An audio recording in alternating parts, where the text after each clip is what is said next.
재산이란 무엇인가? 재산은 왜 필요한 것일까? 재산이란 과연 무엇일까? 우리는 흔히 재산을 한 개인이 소유하고 마음대로 처분할 수 있는 사물 혹은 권리로 이해한다. 그러나 재산을 둘러싼 문제는 실제로 훨씬 복잡하며 단순히 나와 물건의 관계를 넘어 사회적, 법적, 심리적 맥락 속에서 살펴볼 필요가 있다. 예컨대 누군가 내 정원에 있는 오래된 벚나무 2그루를 당신께 선물로 드리겠다. 단, 그것을 베거나 다른 방식으로 처분하지 않겠다고 약속해야 한다. 고 제안한다면 우리는 그 선물을 선뜻 받아들이기 어려울 것이다. 자신이 소유한 물건이라면 설령 나무 하나라도 자유롭게 이용하거나 처분할 수 있어야 한다고 생각하기 때문이다. 재산이란 본래 특정 사물에 대해 나 외의 다른 사람을 전부 배제할 수 있는 권리를 뜻한다고 배워왔으니 실제로 처분할 수 없는 물건이라면 그것은 아무런 의미가 없게 된다. 영국의 법학자 윌리엄 블랙스톤은 영국법 주석에서 소유권을 이 세계의 모든 외적 사물에 대해 배타적이고 전제적인 지배권을 행사하는 것으로 정의했다. 이는 한 개인이 특정 사물을 완전히 통제하고 다른 모든 사람의 권리를 배제할 수 있는 강력한 권리라는 뜻이다. 이러한 사유의 권리 개념은 근대 사회가 형성되던 시기에 매우 매력적으로 받아들여졌고 블랙스톤의 저서는 그가 생존하던 시대에 이미 여러 번 재판을 거듭하며 널리 읽혔다. 하지만 실제 우리의 삶에서는 나에게만 허용된 완전한 배타적 소유권을 요구하기가 생각처럼 간단치 않다. 환경 문제, 임대차 관계, 동물 보호, 공공이익에 대한 고려 등은 물건을 자유롭게 처분하려는 내 소유권에 크고 작은 제한을 가하기 때문이다. 요컨대 소유가 법적으로나 제도적으로 인정되는 동시에 많은 사회적 윤리적 책임을 동반한다는 사실은 소유권이란 나와 사물의 관계이기보다는 나와 타인의 관계이며 결국 양자 간의 계약이라는 결론으로 우리를 이끈다. 그러나 여기에서 또 다른 흥미로운 질문이 제기된다. 재산이 사회적 계약이라면 타인의 침해를 걱정할 필요가 없는 무인도에서 혼자 살 때에도 과연 소유 개념은 의미가 있을까? 다니엘 디포의 소설 로빈슨 크루소는 이 질문에 대한 인상적인 사례를 제공한다. 디포는 무인도에 표류하여 오랜 세월을 살아가는 주인공 로빈슨 크루소의 모습을 통해 인간이 재산을 어떻게 인식하고 활용하는지 극단적 상황에 놓고 관찰하게 만든다. 크루소는 섬 곳곳을 돌아다니며 자기가 발견한 물건이나 동식물에 이것은 내 것이라는 식의 표식을 남긴다. 하지만 따지고 보면 그가 소유권을 주장하더라도 시비 걸 상대조차 없는 상황 아닌가? 그럼에도 그는 부지런히 소유를 표시하고 내 것임을 스스로 확인한다. 이는 단순한 법적 권리만의 문제를 넘어 인간이 사물을 통해 자아를 확장하고 심리적 안정을 얻으려 한다는 점을 보여준다. 실제로 주변에 다른 사람이 아무도 없다는 점에서 크루소가 소유권을 선언하는 행위는 누군가로부터 침해를 방어하기 위한 것이 아니라 심리적으로 자기 영역을 만들어내려는 시도에 가깝다. 이와 같은 자기 확장으로서의 소유라는 관점은 독일의 사회학자 게오르크 짐멜의 돈의 철학에서도 확인할 수 있다. 짐멜은 인간이 도구나 무기를 사용하기 시작하면서부터 자신의 몸을 넘어 외부 사물까지 자아의 일부로 삼으려 했다고 분석한다.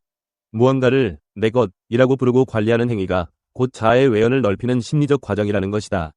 그래서 우리는 새로운 물건을 사들이고 그 물건을 생활공간에 배치하며 옷, 가구, 자동차 등을 통해 나를 표현한다. 이는 비단 의식주 같은 기본적 영역에 그치지 않는다. 예컨대 최신형 스마트폰, 명품 가방, 고가의 자동차를 통해 다른 사람에게 나는 이런 사람이라고 메시지를 전하고 스스로도 그런 이미지를 받아들이려 한다.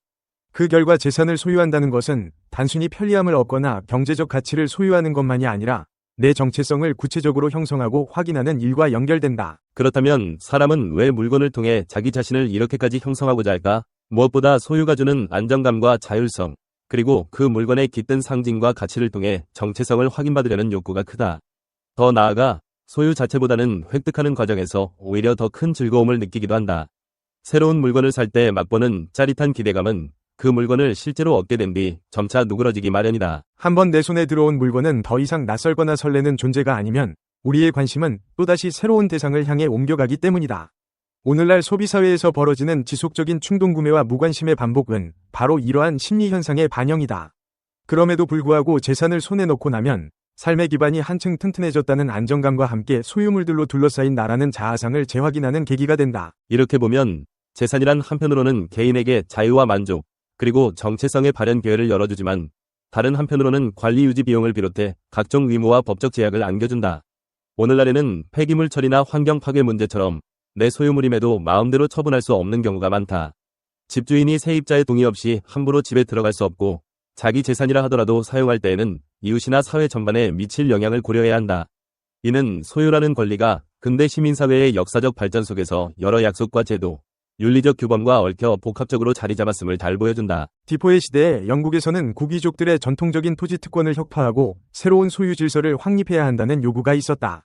디포 스스로도 파산과 투호, 무역, 저널리즘 등 다채로운 경험을 하면서 재산 소유가 특정 계층에게 독점되지 않고 폭넓게 분배되는 것이야말로 공정하고 안정된 사회를 만드는 길이라 믿었다.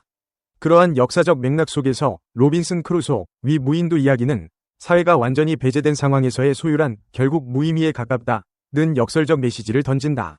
결국 소유권이란 필연적으로 다른 이들과의 관계 안에서만 확보될 수 있는 권리라는 점, 그리고 그 권리가 제대로 성립하려면 공정한 사회구조와 일정한 규범이 뒷받침되어야 한다는 사실이 밝혀진다. 심리적 관점에서 보더라도 재산은 나와 물건의 직접적인 관계만을 뜻하지 않는다. 자발적으로든 의식하지 못한 채든 우리는 주위 사람들의 시선과 평가를 통하여 자신의 소유물을 바라보고 그들의 반응 속에서 나를 확인한다.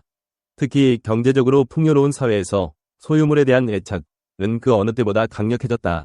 고업화와 자본주의가 만들어낸 대량 생산 대량 소비 체제 안에서 사는 행위가 인생의 중심이 된 것은 우연이 아니다.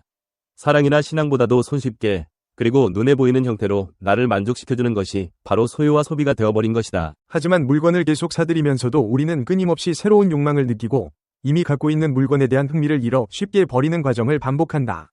이러한 측면에서 재산이란 무엇인가라는 질문은 곧 나는 왜, 무엇을 통해 내 자아를 충족하고 싶은가라는 물음으로도 이어진다. 결국 재산은 법률적 차원에서는 개인의 독점적 권리처럼 보이지만 현실에서는 언제나 사회의 제도와 약속, 그리고 심리적 동기와 얽히며 복합적인 의미를 띠게 된다. 나와 사물 사이의 관계라고만 말하기에는 우리 삶 속에서 소유가 차지하는 역할이 너무나 다면적이다. 소유는 사람과 사람 사이의 계약이자 자기 실현을 위한 통로이며 동시에 사회적 책임을 수반하는 제도인 셈이다. 로빈슨 크루소가 무인도에서 자신만의 왕국을 선언하듯 이것은 내 것이라고 아무리 외쳐도 그것은 본질적으로 홀로 있을 때는 공허한 울림이 될 뿐이다. 사회 속에서라면 소유권을 인정받고 그 물건을 통제하며 다른 사람이 함부로 간섭할 수 없게끔 보호를 받지만 그만큼 의무와 제약을 떠안아야 한다.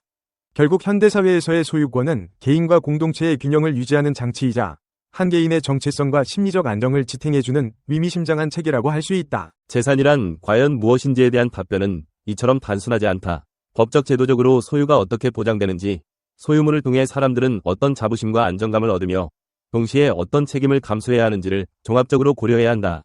이는 반드시 철학적, 역사적, 심리학적 성찰과 함께 진행되어야만 재산이 우리 삶에서 왜 그토록 중요한 자리로 부상했는지를 제대로 이해할 수 있을 것이다. 그리고 이러한 이해는 궁극적으로 과연 어떤 형태의 소유와 분배가 공정한 사회를 만드는지, 사람들은 사물을 얻고 활용하는 과정에서 어떻게 자아를 확장하거나 고립시키는지 등을 깊이 있게 성찰하는 길이 된다. 이러한 점을 모두 살펴볼 때 나는 무엇을 어떻게 소유하고 싶은가? 라는 질문은 개인적 차원을 넘어 우리 사회가 앞으로 어떻게 재산의 개념을 다루어야 할지, 그리고 어떤 윤리적 제도적 틀을 마련해야 할지에 대한 근본 과제로 다가온다. 이 비디오가 유용했다면 좋아요와 구독 버튼을 눌러주세요. 건강한 삶을 위한 더 많은 팁을 공유할 테니 계속해서 성필원 채널을 지켜봐 주세요. 감사합니다.